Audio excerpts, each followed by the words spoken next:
sadness. My brother Jack he keeps at school, and report speaks goldenly of his prophet. For my part, he keeps me rustically at home, or to speak more properly, stays me here at home unkept. For call you that keeping, for a gentleman of my birth that differs not from the stalling of an ox. His horses are bred better. He lets me feed with his hinds, bars me the place of a brother, and as much as in him lies, minds my gentility with my education. This is it, Adam, that grieves me, and the spirit of my father, which I believe is within me, begins to mutiny against this servitude. I will no longer endure it, though yet I know no wise remedy how to avoid it. Because my master, your brother. Now, sir, what make you here? Nothing. I'm not taught to make anything. What mar you then, sir? Marry, sir, I'm helping you to mar that which God made. A poor, unworthy brother of yours with idleness. Marry, sir, we better employ me not a while. Shall I keep your hogs any tusks with them? What prodigal portion have I spent that I should come to such penury? Know you where you are, sir? Oh, sir, very well, here in your orchard. Know you before whom, sir? I know you are my eldest brother, and in the gentle condition of blood, you should so know me. I have as much of my father in me as you, albeit I confess your coming before me is nearer to his reverence. What? Boy! Come, elder brother, you are too young in this. Not that lay hands on me, villain! I am no villain. I am the youngest son of Sir Roland de Boys. He was my father, and he is thrice the villain that says such a father begot villains. Wert thou not my brother, I would not take this hand from thy throat till this other had pulled out thy tongue for saying so. Thou hast railed on thyself. Sweet masters, be patient! By your father's remembrance be at accord! Let me go, I say. I will not till I please. You shall hear me.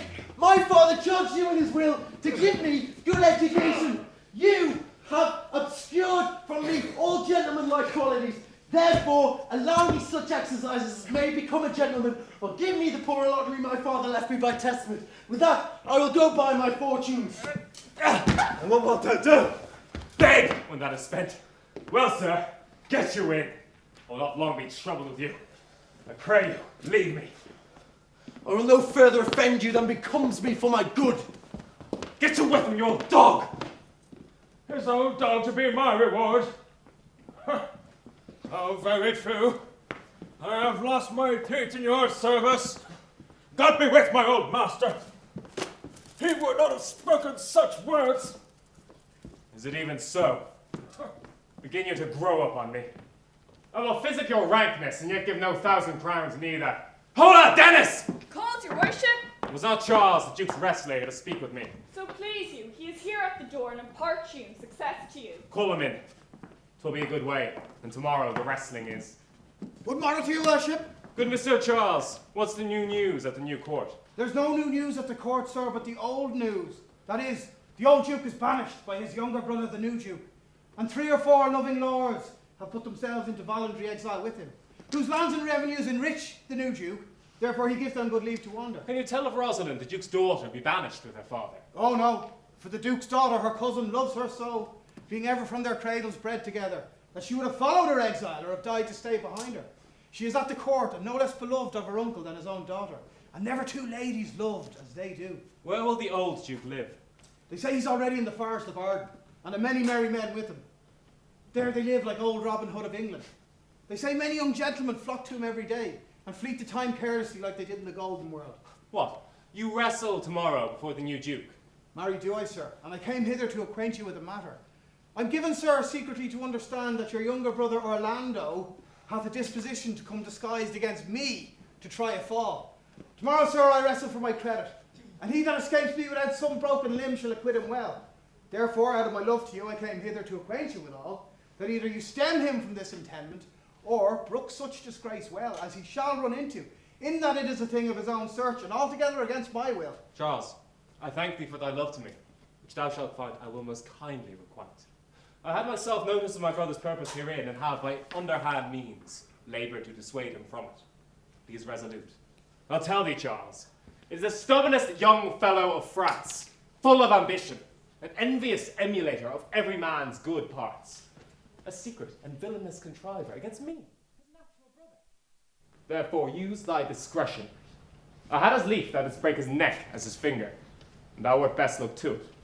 For if thou dost him any slight disgrace, or if he do not mightily grace himself upon thee, he will practice against thee by poison, entrap thee in some treacherous device, and never leave thee, till he have taken thy life by some indirect means or other. For I assure thee, and almost with tears I speak it, there's not one so young and so villainous this day living. I speak but brotherly of him, but should I anatomize him to thee as he is, I must blush and weep, and thou must pale and wonder. I'm heartily glad I came hither to you. If he come tomorrow, I'll give him his payment. And if ever he go alone, I'll never wrestle for prize more. And so God keep your worship. Farewell, good Charles. Now I will stir this gamester. I hope I shall see an end of him. For my soul, though I know not why, hates nothing more than he. Yet he's gentle, never schooled and yet learned, full of noble device, of all sorts enchantingly beloved, and indeed, so much in the heart of the world, and especially my own people, who best know him, that I am altogether misprized. But it shall not be so for long. This wrestler shall clear all. Nothing remains but that I kindle the wife thither, which now I'll go about. I pray thee, Rosalind, sweet my cuds, be merry. Dear Celia, I show more mirth than I am mistress of. And would you yet were merrier? Unless you could teach me to forget a banished father, you must not learn me to remember any extraordinary pleasure. Herein I see thou lovest me not with the full weight that I love thee. If my uncle, thy banished father, had banished thy uncle, the Duke my father, so thou hast been still with me, I could have taught my love to take thy father for mine. So wouldst thou, if the truth of thy love to me were so righteously tempered as mine is to thee. Well, I will forget the condition of my estate to rejoice in yours. You know my father hath no child but I, nor none is like to have. And truly when he dies thou shalt be his heir. For what he hath taken away from thy father perforce, I will render thee again in affection. By mine honor I will, and when I break that oath, let me turn monster. Therefore, my sweet Rose, my dear Rose, be merry. From henceforth I will, cause and devise sports. Let me see. What think you of falling in love? Oh, marry, I prithee do, to make sport withal, but love no man in good earnest, nor no further in sport neither, than with safety of a pure blush thou mayest in honor come off again. What will be our sport then? Let us sit and mock the good housewife Fortune from her wheel, that her gifts may henceforth be bestowed equally. I would that we could do so, for her benefits are mightily misplaced, and the bountiful blind woman doth most mistake in her gifts to women. 'Tis true, for those that she makes fair, she scarce makes honest, and those that she makes honest, she makes very ill favourably. Nay, now thou goest from Fortune's office to Nature's. Fortune reigns in gifts of the world, and not in the lineaments of nature. No, when nature hath made a fair creature, may she not by fortune fall into the fire? And though nature hath given us wit to flaunt at fortune, hath not fortune sent in this fool to cut off the argument? How now, wit? Whither wander you? Mistress, you must come away to your father. Were you made the messenger? No, by mine honour, but I was bid to come for you. Where learned you that oath, fool? Of a certain knight who swore by his honour that the pancakes were good, and swore by his honour that the mustard was naught. Now I'll stand to it that the pancakes were naught, and the mustard was good, and yet was not the knight forsworn. Where learned you that in the great heap of your knowledge? Aye, marry, now unmuzzle your wisdom. Stand you both forth now, stroke your chins, and swear by your beards that I am a knave. By our beards, if we had them, thou art. By my knavery, if I had it, then I were. But if you swear by that is not, you are not forsworn. No more was this knight swearing by his honour, for he never had any. Or if he had sworn it away before ever he saw those pancakes, or that mustard. Prithee, who's that thou meanest? One that Frederick, your father, loves. My father's love is enough to honor him. Enough! Speak no more of this. You'll be whipped for taxation one of these days. The more pity fools may not speak wisely what wise men do foolishly. By my troth, thou say'st true, for since the little wit that fools have was silenced, the little foolery that wise men have makes a great show. Oh, here comes Monsieur Lebeau. Oh, with his mouth full of news. Bonjour, Monsieur Lebeau. What's the news? Fair princess, you have lost much good sport. Sport? shirt, of what colour? What colour? How shall I answer you? Oh, as wit and fortune will. Or as the destiny's decrees? Well said, that was laid on with a trowel. Nay, if I keep not my rank. Thou losest thy old smell. Ladies, you amaze me. I would have told you of good wrestling, which you have lost the sight of. Oh, yet tell us the manner of the wrestling. I shall tell you the beginning, and if it please you, you shall see the end, for the best is yet to do, and here now they are coming to perform it. Well, you must if you stay here, for here's the place appointed for the wrestling, and they are ready to perform it. Oh, yonder sure they are coming, let us now stay and see it. Come on, since the youth will not be entreated, his own peril on his forwardness. Is yonder the man? Even he, madam. He is young, yet he looks successfully. How now, daughter, cousin, are you crept hither to see the wrestling? Aye, my liege, so please you give us leave. You'll take little delight in it, I can tell you. There's such odds in the man. In pity of the challenger's youth, I'd fain dissuade him, but he will not be entreated. Speak to him, ladies. See if you can move him. Call him hither, good Monsieur LeBeau. And do so, I'll not be by. Monsieur the challenger, the princess calls for you. I attend them with all respect and duty.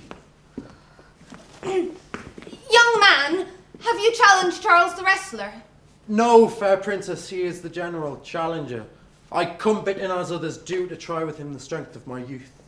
Young gentleman, your spirits are too bold for your years. If you saw yourself with your eyes, or knew yourself with your judgment, the fear of your adventure would counsel you to a more equal enterprise. We pray you for your own sake, to embrace your own safety and give over this attempt. Do, young sir. Your reputation shall not therefore be misprized. We will make it our suit to the Duke that the wrestling might not go forward. I beseech you, punish me not with your hard thoughts, wherein I confess me much guilty to deny such fair and excellent ladies anything. But let your fair eyes and gentle wishes go with me to my trial, wherein if I be foiled, there is but one shame that was never gracious, if killed, but one dead that is willing to be so. I shall do my friends no wrong, for I have none to lament me. The world no injury, for in it I have nothing. Only in the world I fill up a place which may be better supplied when I have made it empty. The little strength I have, I would at war with you. And mine to eke out hers. Fare you well. Pray heaven I be deceived in you. Your heart's desires be with you. Where is this young gallant that is so desirous to lie with his mother earth?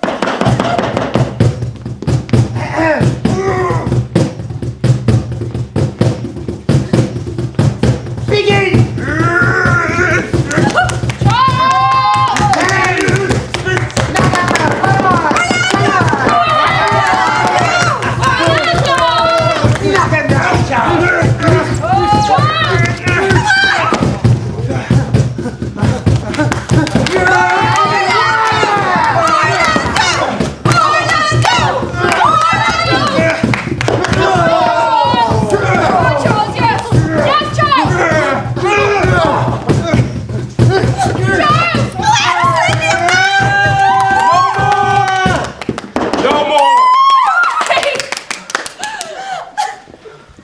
Thou, Charles?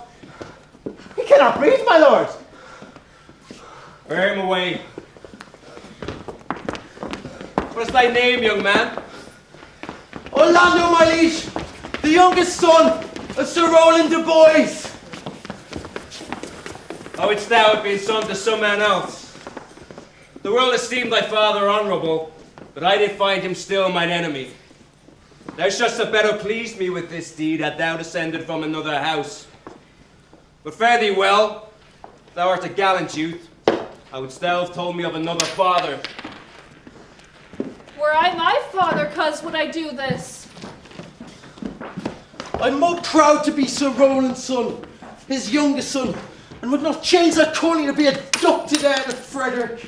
My father loved Sir Roland as his soul, and all the world was of my father's mind. Had I known before this young man his son, I should have given him tears unto entreaties ere he should thus have ventured. Gentle cousin, let us go thank him and encourage him. My father's rough and envious disposition sticks me at heart. Sir, you have well deserved, if you do keep your promises in love, but justly, as you have exceeded all promise, your mistress shall be happy. Gentlemen, where me. One out of suits with fortune that could give more, but that her hand lacks means.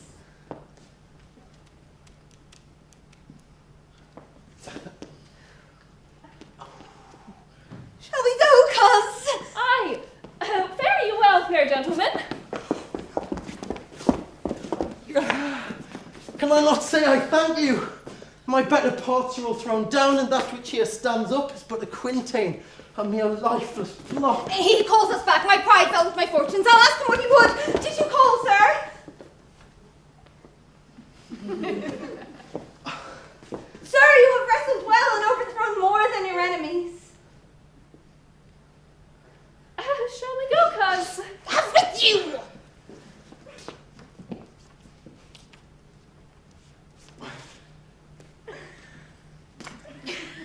Very well. What passion hangs these weights on my tongue? I cannot speak to her, yet she urged conference. Oh, poor Orlando, thou art overthrown, or Charles or something weaker masters thee. Good sir, I do in all friendship counsel you to leave this place, albeit you have deserved high commendation, true applause, and love. Yet such is the Duke's condition that he misconstrues all that you have done. The Duke is humorous, although what he is more suits you to conceive than I to speak of. I thank you, and pray you tell me this. Which of the two was daughter of the Duke that here was at the wrestling? Neither his daughter, if we judge by manners. Yet the taller is his daughter. The other is daughter to the banished Duke, detained here by her usurping uncle to keep his daughter company. But of late, this Duke has taken great displeasure against the gentle niece, grounded upon no other argument but that the people praise her for her virtues, and pity her for her father's sake. And on my life, his malice against the lady will suddenly burst forth. Very well, good sir, hereafter in a better world than this, I shall desire more love and knowledge of you. I rest much bound unto you, and fare you well. Thus must I from the smoke into the smother, from tyrant Duke unto tyrant brother. But heavenly Rosalind! Why, cousin White Rosalind, Cupid have mercy, not a word. Not one to throw at a dog. Nay, thy words are too precious to be cast away upon curs. Throw some of them at me, come lay me with reasons. Then there were two cousins laid up, when the one should be lamed with reasons and the other mad without any. What is all this for your father? No, some of it is for my child's father. Full of briars is this working day world. We are but birds, cousin, thrown upon thee in holiday foolery. We walk not in the trodden paths, or very petticoats will catch them. I could shake them off my coat. These burrs are in my heart. Hem them away. I would try if I could cry hem and have him. Come, come, wrestle with thy affection. They take the part of a better wrestler than myself. Oh, a good wish upon you. You would try in time in despite of a fall. But turning these jests out of service, is it possible on such a sudden that you should fall into so strong a liking with old Sir Roland's youngest son? The Duke, my father, loved his father dearly. Doth it therefore ensue that you should love his son dearly? By this kind of chase I should hate him, for my father hated his father dearly, yet I hate not Orlando. No faith! Hate him not for my sake. Why should I not? Doth he not deserve well? Let me love him for that, and do you love him because I do. Look, here comes the Duke. With his eyes full of anger. Mistress, dispatch you with your safest taste and get you from our court. Me, uncle? You, cousin. Within these 10 days, if that thou beest found so near our public court as 20 miles, thou diest for it. I do beseech your grace, let me the knowledge of my fault bear with me.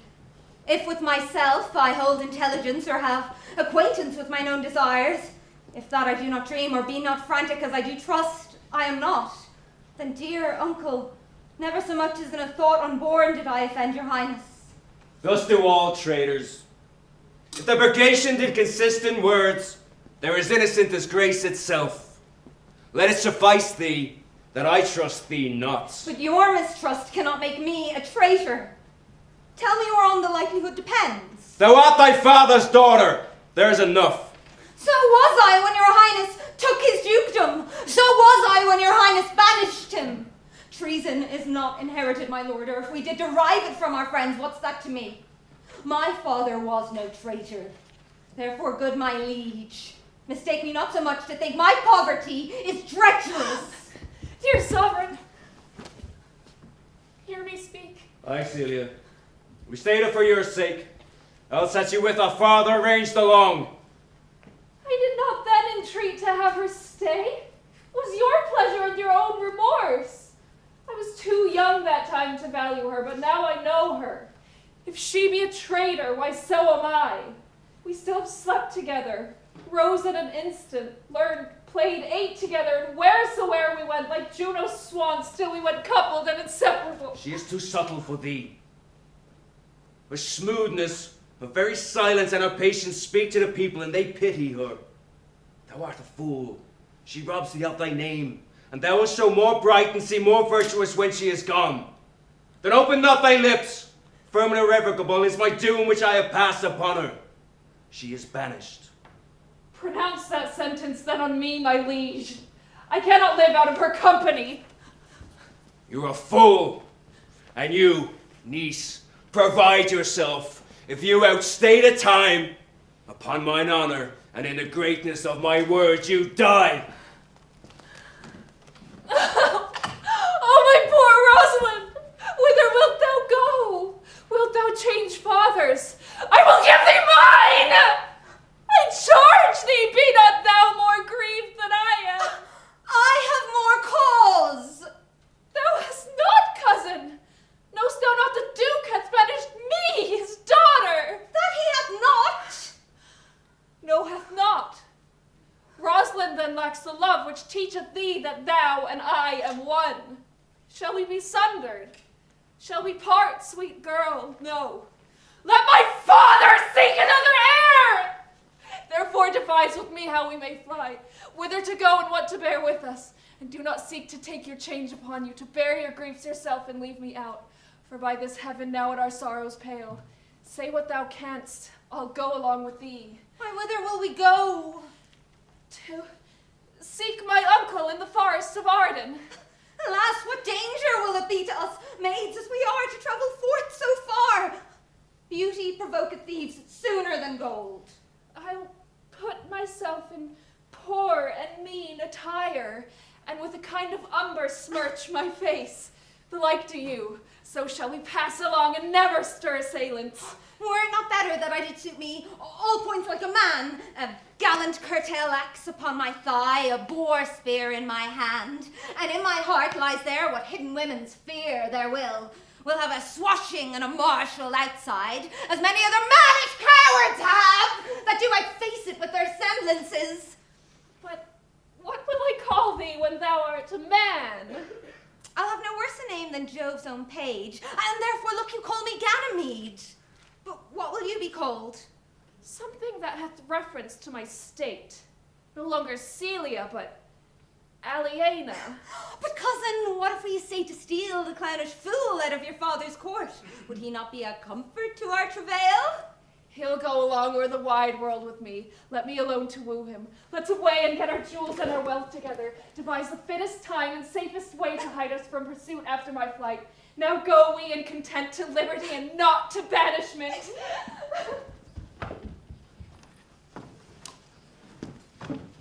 Now, my comrades, my brothers in exile, hath not old custom made this life more sweet than that of painted pomp?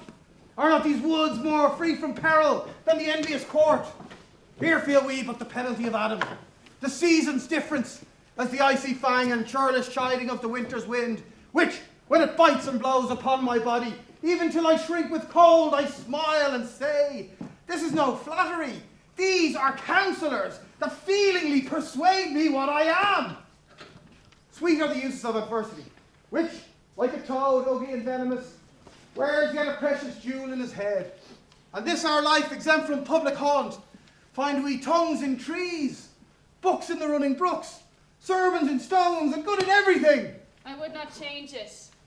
Happy is your grace that can translate the stubbornness of fortune into so happy and so sweet a style. Come, shall we go kill us, Venice? And yes, it irks me.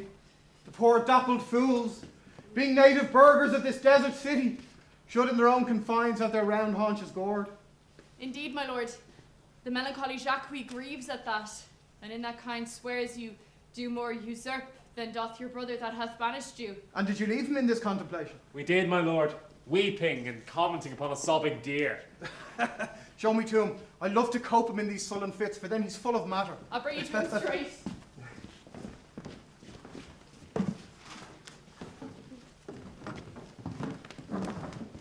Can it be possible that no man saw them? It cannot be. Some villains of my court are in consent and sufferance of this. My lord, I cannot hear of any that did see them. Her ladies, her attendants of the chamber, saw them abed, and in the morning early found the bed untreasured of their mistress. The royalish crown, at whom so oft your grace was wont to laugh, is also missing. Hesperia, the princess's gentlewoman, confesses she secretly overheard your daughter and her cousin much commend the parts and graces of the wrestler that did but lately foil the sinewy Charles. She believes that wherever they are gone, that youth is surely in their company. Send to his brother.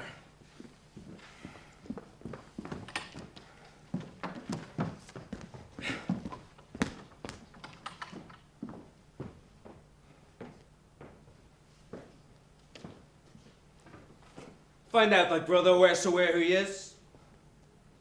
Seek him by candle. Bring him dead or living within this 12 months. Or turn thou no more to seek a living in our territory. Thy lands and all things that thou dost call thine with Caesar, do we seize into our hands, till thou canst quit thee by thy brother's mouth of what we think against thee. That your highness knew my heart in this. I never loved my brother in my life. More villain thou! Well, push him out of doors! And have my offers, sirs, of such a nature make an extent on his house and lands. Do this expediently, and turn him going!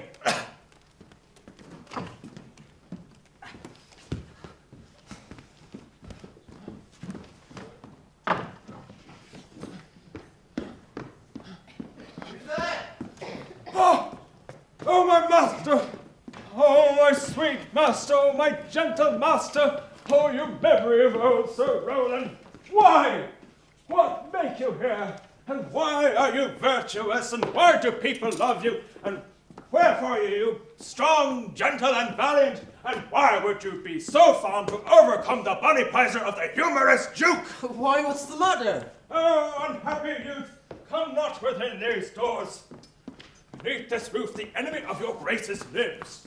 Your brother had heard of your praises, and this night he means to burn the dwelling place where you used to lie, and you within it. And if he fail of that, he'll have other means to cut you off. I overheard him and his practices. This is no place. This house is but a butchery. Abhor it, fear it, do not enter it. Why, with Adam wouldst thou have me go? No matter whither so you come not here. What wouldst thou have me go and beg my food? Or with a base and boisterous sword enforce a thievish living on the common road? This I must do, or know not what to do. Yet this I will not do how I can. I rather will subject me to the malice of a diverted blood and bloody blood. But not so. I have 500 crowns, the thrifty pyre which I did save unto your father, to be my foster nurse when service should my old limbs lie lame and unregarded age in corners thrown.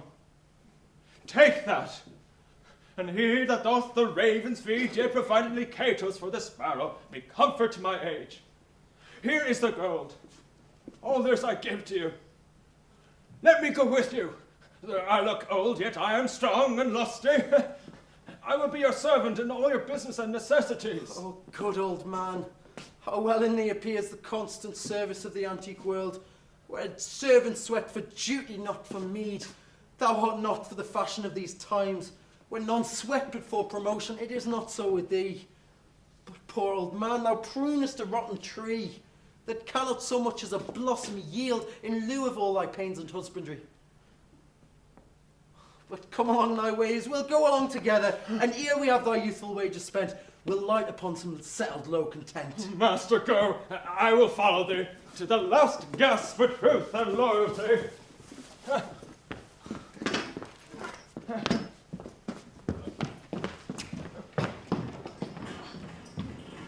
Jupiter, I'm weary on my spirits. I care not for my spirit, if my legs were not weary. I could find it in my heart to disgrace my man's apparel and to cry like a woman. But I must comfort the weaker vessel, as doublet and hose ought to show itself courageous to petticoat. Therefore, courage, good Aliena. I pray you bear with me. I cannot go no further.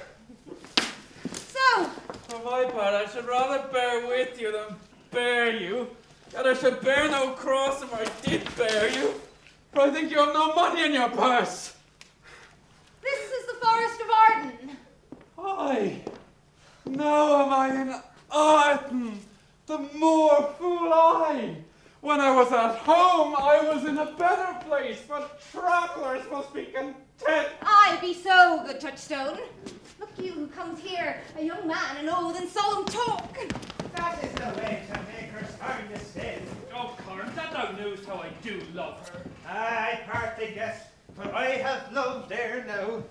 No, Corn, being old thou canst not guess. Though in thy youth thou was as true a lover as ever sighed upon the midnight pillow. But if thy love were ever like mine, as sure I think did never love man so, how many actions most ridiculous hast thou been drawn to by thy fantasy? Into 1,000, which I've forgotten. Oh, thou didst ne'er love so heartily. If thou rememberest not the slightest folly which ever love did make thee run into, thou hast not loved. If thou hast not sat, as I do now, wearing thy hair in thy mistress' praise, thou hast not loved. Or if thou hast not broke from company abruptly, as my passion now makes me, thou hast not loved. Oh, Phoebe, Phoebe, Phoebe! Alas, poor shepherd! Searching of thy wound, I have by hard adventure found mine own. And I mine.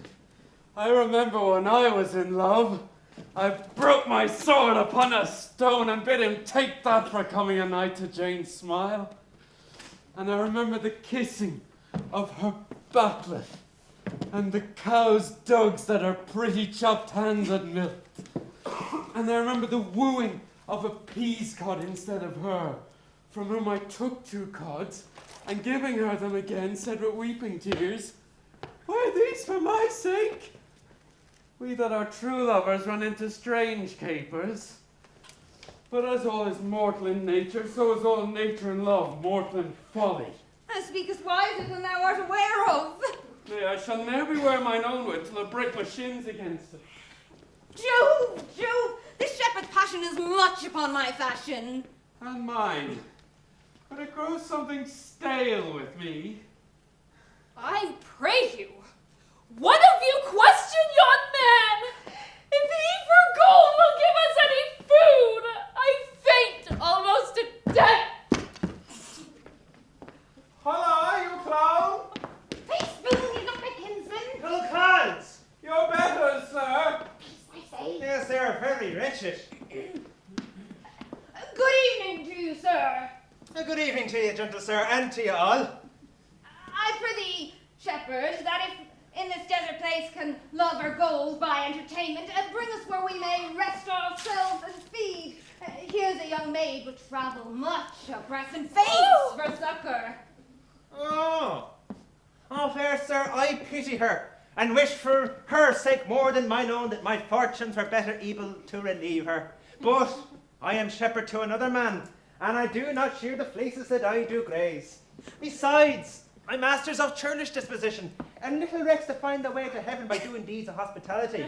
Besides, her flocks, coats, bounds of feed are for sale, and in her sheepcote now. And by reason of his absence, there is nothing you may feed on. But sure, what is come say, and by my voice most welcome shall you be. What is he that may buy the flock and pasture? That young swain you saw but erewhile, that cares little for buying anything. Well, I pray thee, if it stand with honesty, buy thou the cottage, pasture, and the flock, and thou shalt have to pay for it of us. And we will mend thy wages. I like this place and willingly could waste my time in it. Well, assuredly the thing is to be sold. If you like upon report this, the soil, the profit, is the style of life, I shall your very faithful feeder be, and buy it with your golden right suddenly. Huh?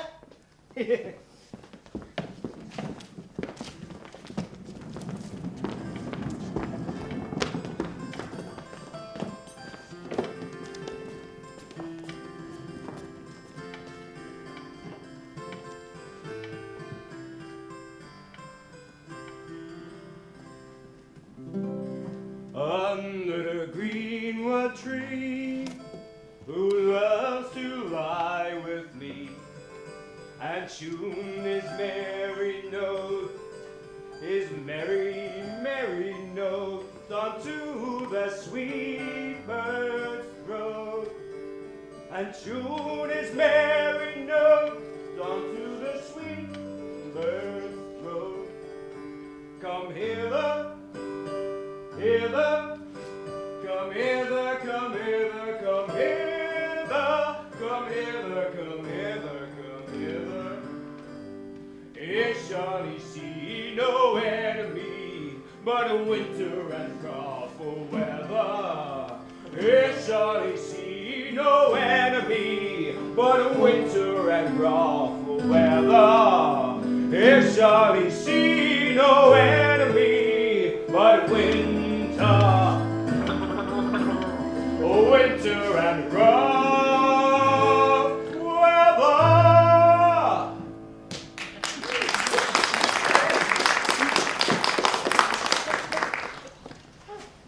More? Would you like more? Might make you melancholy. I thank it. I can suck melancholy out of a song as a weasel sucks eggs. Come, more. Another stanza. Call you them stanzas? What you will. I care not for the names, they owe me nothing. Oh, who should ambition shun? Who loves to live in the sun, seeking the food he eats, and pleased with what he gets. Come hither, come hither, come hither. Here's John. I will give you a verse to this note that I made yesterday, despite my invention, and I'll sing it. Thus it goes.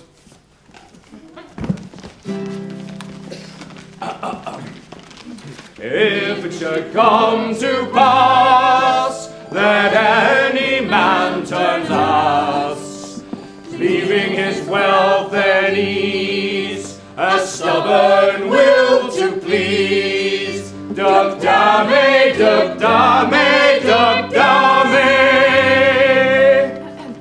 What is that duck dame? Yeah. Tis a Greek invocation to call fools into a circle. What?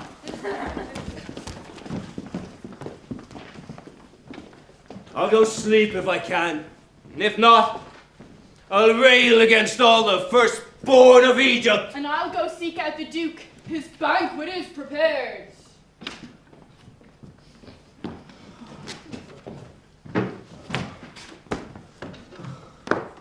Oh, master, I can go no further. Oh, I die for food. Here lie I down and measure out my grave. Farewell, kind master. How now, Adam? No greater heart in thee. Live a little, comfort a little, cheer thyself a little. If this uncouth desert yield anything savage, I will either be food for it or bring it for food to thee. Thy conceit is nearer death than thy powers. For my sake, be comfortable, hold death a while at the arm's end. I will here be with thee presently, and if I bring thee not something to eat, I will give thee leave to die. But if thou diest before I come, thou art a mocker of my labour. Well said, thou lookst cheerly. Come, I'll be with thee quickly, yet thou liest in the bleak air. I'll bear thee to some shelter, and thou shalt not die for lack of a dinner, if there live anything in this desert. Cheerly, good Adam. I think he be transformed into a beast, for I can nowhere find him as a man. He is but even now gone hence, for here was he merry hearing of a song. Oh, if he compact of jars grows musical, will shortly have discord in the spheres. Seek him out, tell him I would speak with him. He saves my labour by his own approach. Why, how now, monsieur? What a life is this when your poor friends must woo your company? What you look merrily? A fool! A fool! I met a fool in the forest. A motley fool, a miserable world. As I do live by food, I met a fool who laid him down and bashed him in the sun and railed on Lady Fortune in good terms, good set terms, and yet a motley fool. Good morrow, fool, quoth I. No, sir, quoth he, call me not fool till heaven had sent me fortune. And then he drew a dial from his poke, and looking on it with lackluster eyes, says very wisely, 'tis 10 o'clock. Thus we may see, quoth he, how the world wags. 'Twas an hour ago since it was 9, and after 1 hour more it will be 11. And so from hour to hour we ripen, and from hour to hour we rot, and thereby hangs the tale. When I did hear the motley fool thus morale in the time, my lungs began to crow like Chanticleer. The fool should be so deep contemplative. And I did laugh, sans intermission, an hour by his dial. Oh, noble fool, a worthy fool. Motley is the only wear. What fool is this? Oh, a worthy fool, one who'd been a courtier and says, if ladies be but young and fair, they have the gift to know it. And in his brain, which was as dry as the remainder biscuit after a voyage, he had crammed strange places with observation, the which he bent in mangled forms. Oh, would that I were a fool. I am ambitious for a motley coat. Thou shalt have him.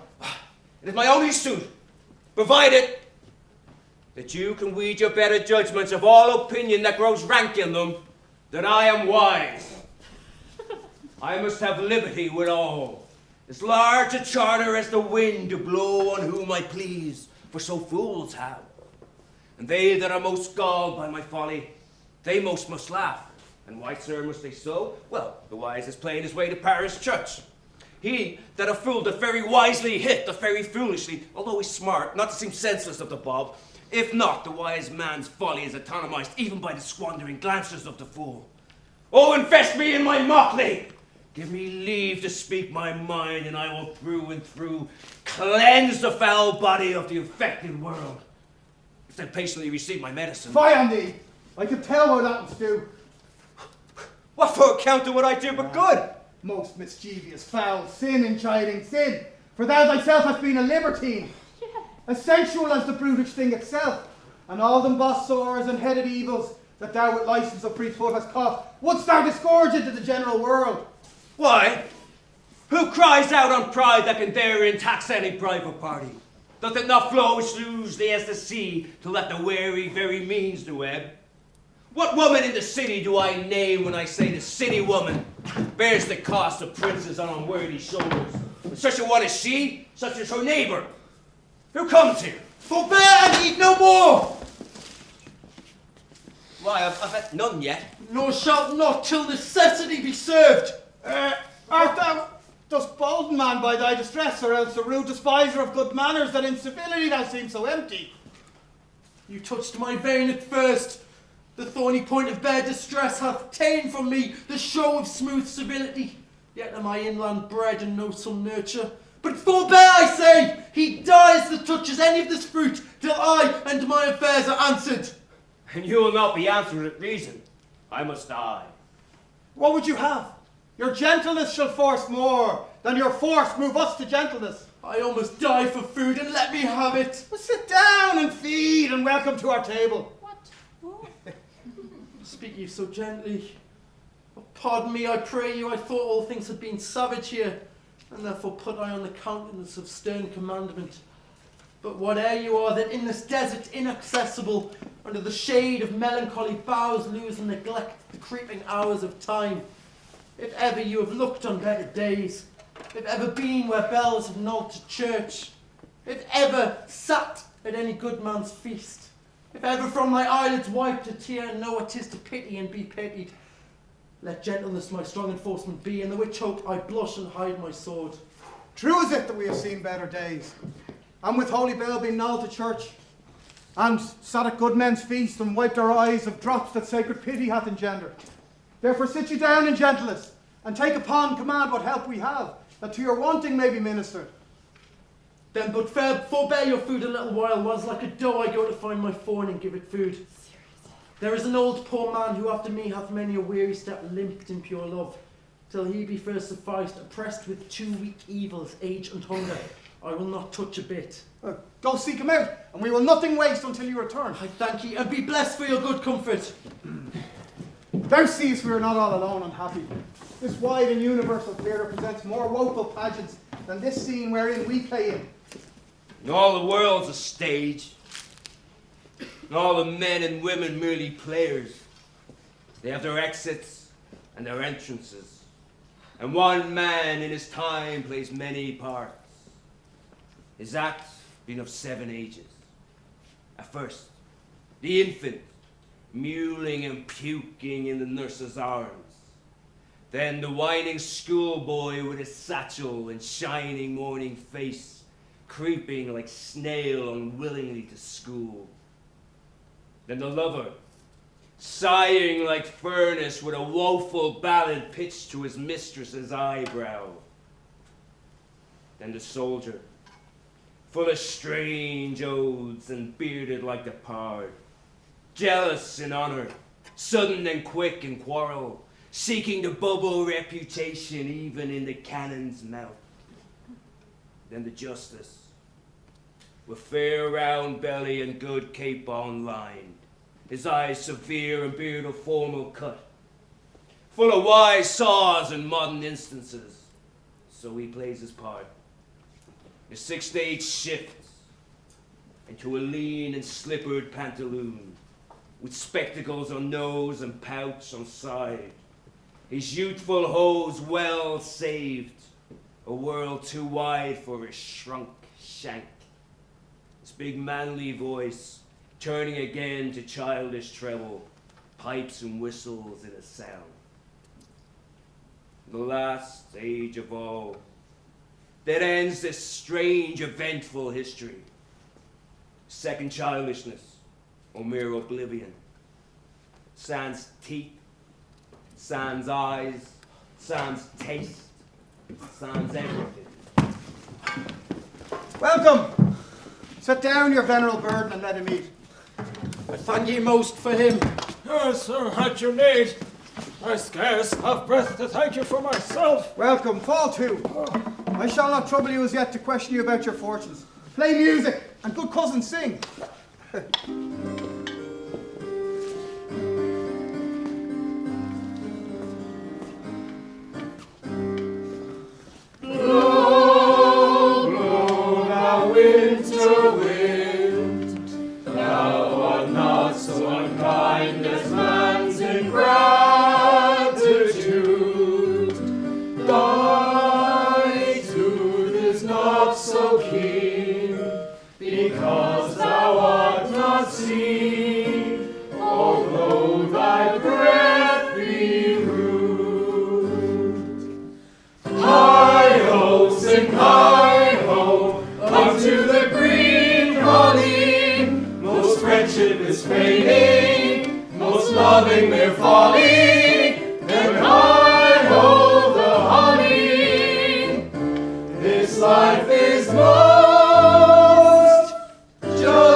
Sting not so sharp as friends remembered not. Hi-ho, sing hi-ho, unto the green holly. Most friendship is feigning, most loving we're folly. Then hi-ho, the holly. This life is most jolly. If that you be the good Sir Rowland's son, as you have whispered faithfully you are, and as mine eye doth witness his effigies most truly limbed and living in your face, be truly welcome hither. I am the Duke that loved your father. The residue of your fortunes, go to my cave and tell me. Good old man, thou art right welcome as thy master is. Support him by the arm. Give me your hand and let me all your fortunes understand.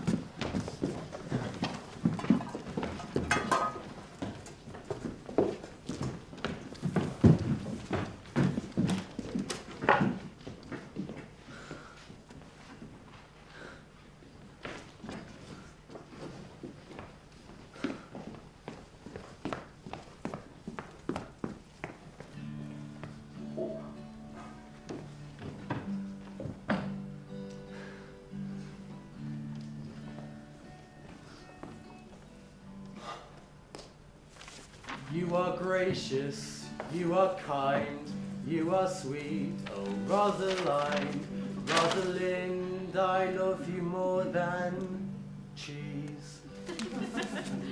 One could not find one like my Rosalind. Rosalind, Rosalind, where art thou?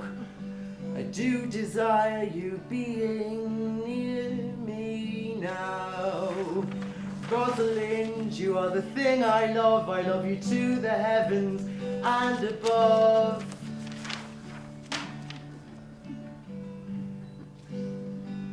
I love you, I adore you, oh Rosalind, I want to score you.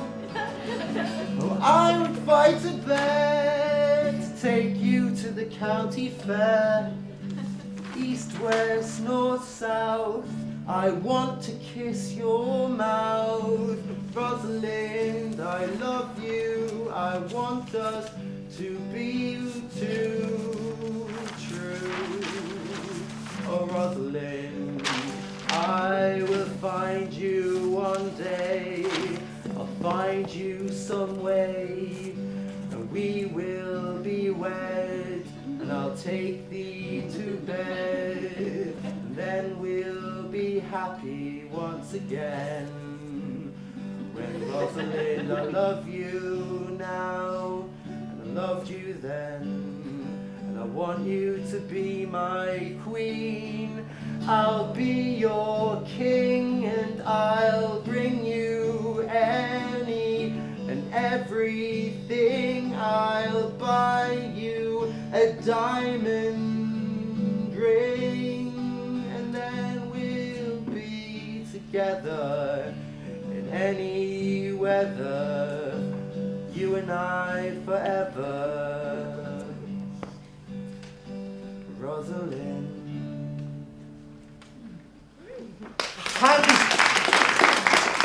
Hand now my verse in witness of my love, and thou thrice crowned queen of night survey, with thy chaste eye from thy pale sphere above, thy huntress name that my full life doth sway. O Rosalind, these trees shall be my books, and in their barks my thoughts I'll character, that every eye which in this forest looks shall see thy virtue witnessed everywhere. Run, run, Orlando, carve on every tree, the fair, the chaste, and unexpressive she.